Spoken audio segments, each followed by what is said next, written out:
All right, I have one of the more exciting deliveries today. I have made a contact on just a personal seller that sold me a couple knives.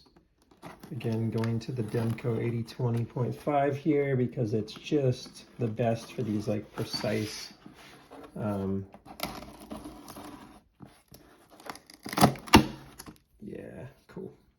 for these precise utility cuts. Just so good, super easy to get in and out. It's like becoming my desk knife.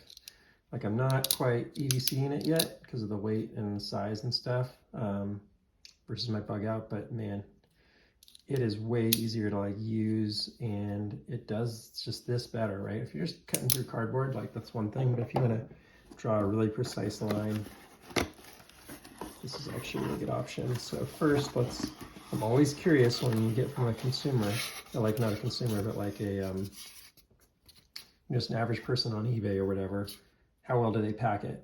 And that's nice that he threw in like this. It doesn't fully fill the box, so I would like to see a little more in there so that there's really no movement, especially when you see that brand pop out of there. But overall, looks like a pretty good packaging. Like I've seen worse, that's for sure.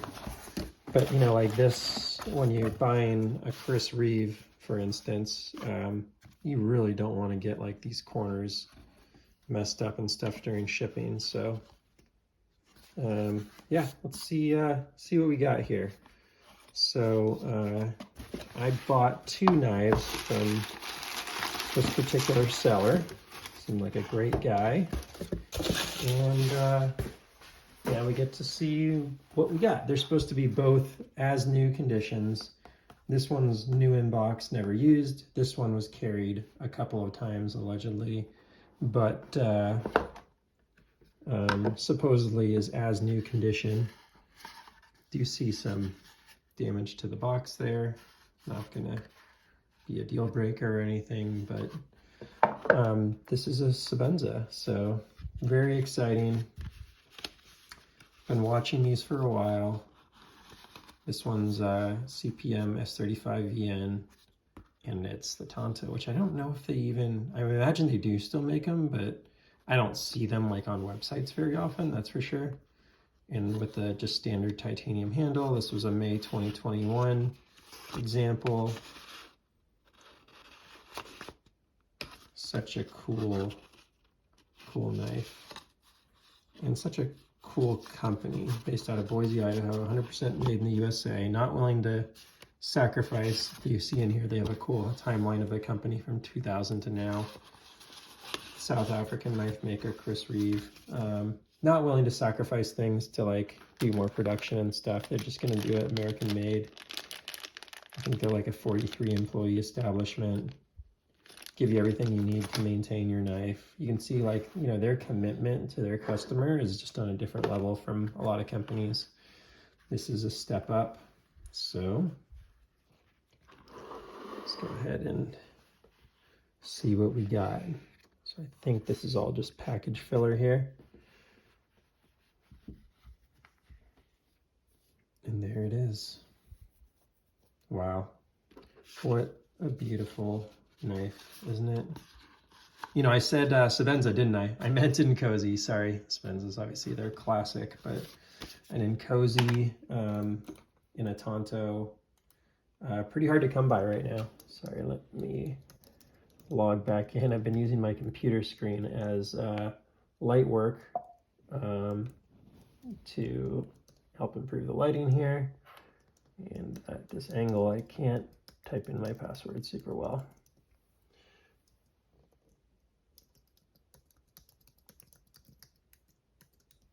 All right, sorry about that. I'll see if I can edit that out or not. If not, if you see that part of the video, then you'll find out that I didn't. So a couple snail trails on here, like, you know, as described as brand new, I would say no. It's not bad, but it's definitely seen some keys or something like that. Now, you know, if you know this knife brand and their followers and the buyers of these knives, that's kind of like what you do. It's kind of what makes the knife what it is. And, you know, there's a lot of pride in the these are really for being carried kind of mentality. This is a right-hander, as you can see.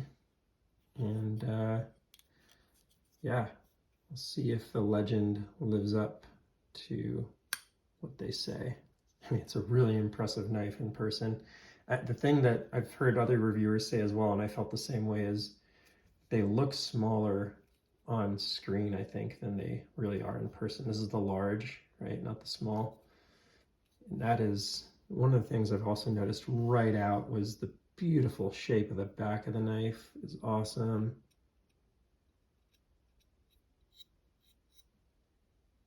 It's definitely, oh, I got a little, it's been used.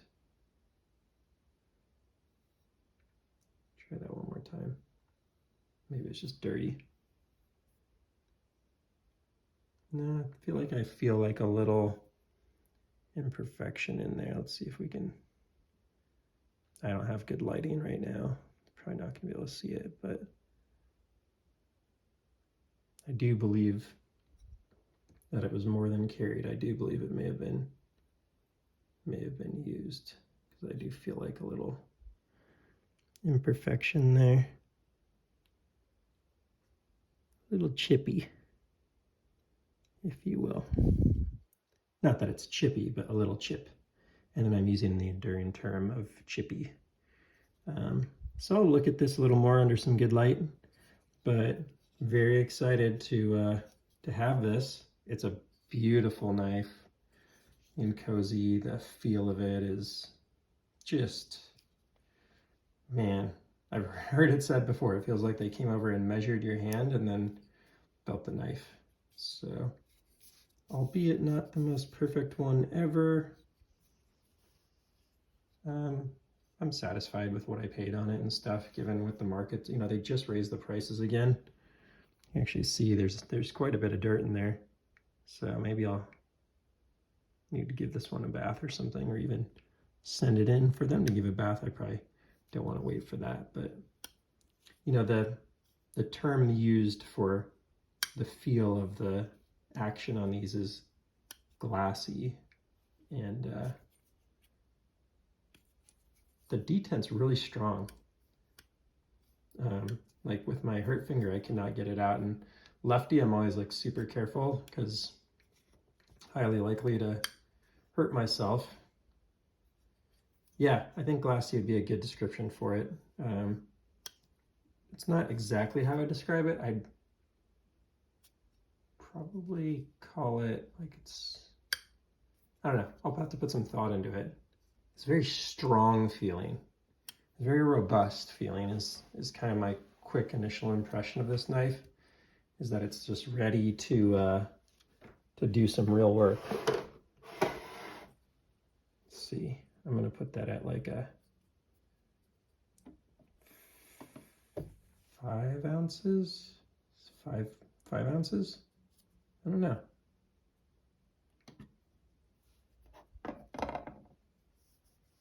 .93, pretty close. Yeah, nice feeling knife. I feel like maybe there's like a little wear here on the thumb stud too. So this may be a little more used than advertised, but you know what? As far as I'm concerned with this particular knife maker, that just means it's more broken in and more ready to use.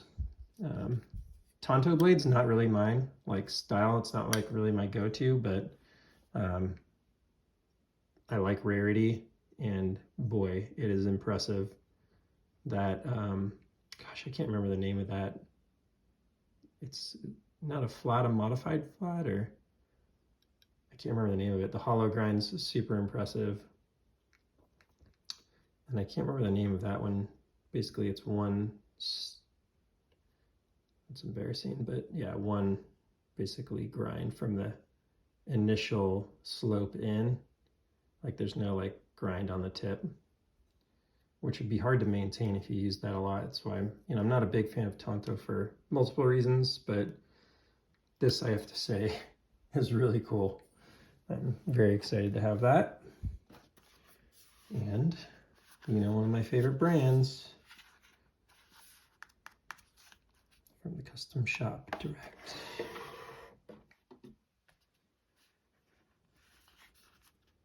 So this is the AD20S D2 with the Grivory. Just hard to come by, frankly, you know? Like, they're really hard to get. So I worked out an agreement with this guy to buy it pre-owned, and I'm just excited to have it. Even in, you know, D2 and Grivory, it's certainly not like the most exciting format for this knife, but yeah, it's kind of like you take what you can get sometimes when it comes to knives.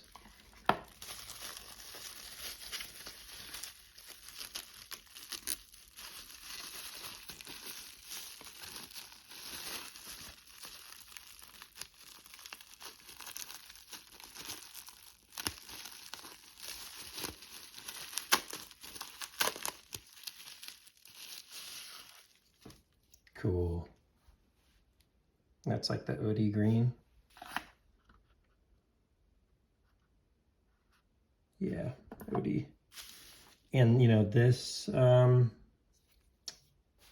it's just such a beauty.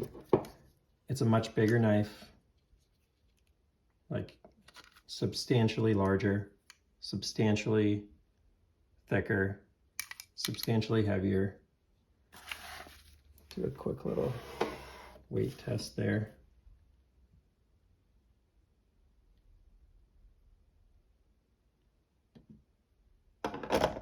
So 3.54 ounces versus 5.14. And if you get this in like a G10, like, you know, titanium, you're talking about a much heavier knife. So it's part of why I was so excited about this particular example. No slot. Pretty hard to find right now. Like the ones that are just selling new, even if you do get a current one, I haven't seen a non-slotted one for a while. So that to me is very exciting to just have that as part of my collection, being a Demco lover. And it also gives it a really good kind of comparable right up against this little brother here, the AD20.5. This AD20S or AD20 Slim, you know, the MG, I think they're called. Wow, that is even smoother. I mean, it's probably just because there's some more weight there. The shark lock is so good on this. Damn, wow, look at that. That is crazy. So I'm just gonna hold it like this at this angle. It's like a 45-degree angle. That's like a gravity knife. I'm literally doing nothing, not moving, aside from pulling the shark lock back. That is freaking cool. Ah, what a cool knife. All right, I'm feeling really glad that I bought this. I was kind of hesitant because of the Grivory, but now I'm super glad I got this, because now I can, you know, I'll try and get like a G10 one, titanium if I can. I don't know if they're still making them, or if I'm gonna have to cough up some money on eBay or whatever, but man, really glad I got this. Feels so solid in hand. I actually really like the choke up feel on this too. Like, God, this is just such a cool knife. I have to say, I kind of like them both. They're both so good in their own way, but this is just big. It fills the hand better. It is just a really cool knife. So glad this worked out with the non-slotted too. Very nice. Let's see if I think it's the exact same carry clip too, which is interesting. So let's get this out of here. Let's lay out what's out here right now. Kind of clean up the scene a little.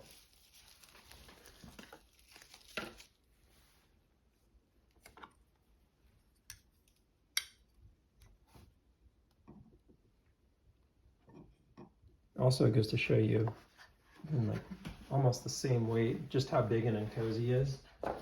Because again, they don't really look that big on a, you know, on video, but you know, these do look big. And sorry, I'm gonna have to log in again to get my light back. I'll be coming up with a new solution for that in the future.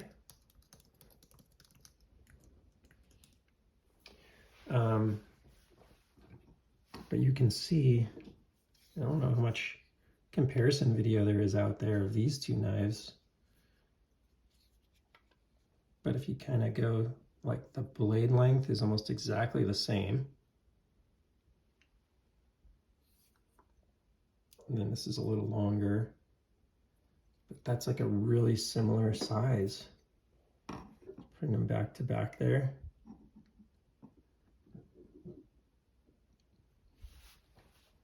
Really similar, which I don't think really registered to me that they were such similar knives. So different, of course, in so many other ways. Could not be more different in terms of like probably the most fidgety and the least fidgety knife that you can get. Not the least, but you know, they do not go out of their way to make this a flip open knife, right? This is a, you know, washers versus bearings, like they're two very different knives. And then, you know, the little brother kind of in a different league, really. Cool. What a good day. Really happy with these, just to have them, hold them. I'll be spending some time with them and hopefully giving you some more content around these two particular knives. But good day when these kind of knives come in and you can, you know, really check them out. I'll try and zoom in a little bit there. There we go.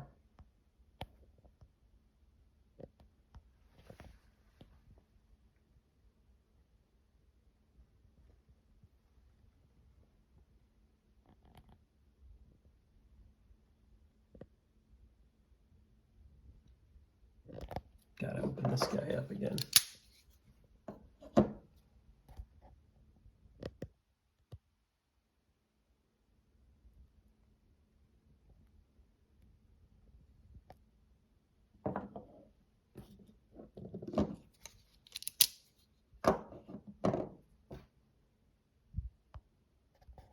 All right, well, thanks for stopping by. Hope you enjoyed this one as much as I did. This was definitely a special unboxing today. Really pleased in buying from like a, you know, a one-on-one seller to have a good result as opposed to buying out of a knife store. And two very exciting knives, like, you know, two of my top 10 knives that I have, honestly. So really neat. Hope you enjoyed it. Please like and subscribe if so, or even if you didn't and you just want to spend time coming back and telling me how wrong I am about everything I say. But really a good day. So I'll see you on the next one and take care. Thanks.